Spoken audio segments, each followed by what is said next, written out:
Na razstavo smo vključili veliko različnih pripomočkov in tipnih predmetov in tudi zvočnih zgodb, ki so bile dostopne na videih, razlag, skrajšanih tekstov, poenostavljenih tekstov, tudi napisanih z večjimi črkami, tako da so bili predmeti in vsebine predstavljeni na zelo širok način, dostopni zelo širokim ljudskim množicam, od otrok do starejših in tudi do vseh možnih ranljivih skupin.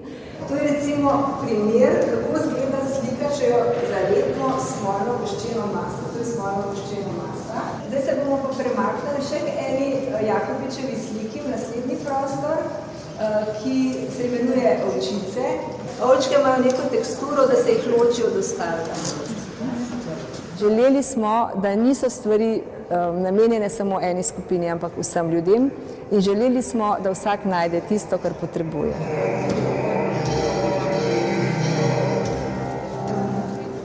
Pred nami je ogromna slika na platnu, višine skoraj 3 metrov in širine dobre 4 metre. Slika je poimenovana Atelje. V sredini vidimo dvoje sivo-modrih vrat. Modro-siva tla pa zavzemajo spodnjo šestino slike. Slika prikazuje umetnikov atelje in v njem umetnika samega.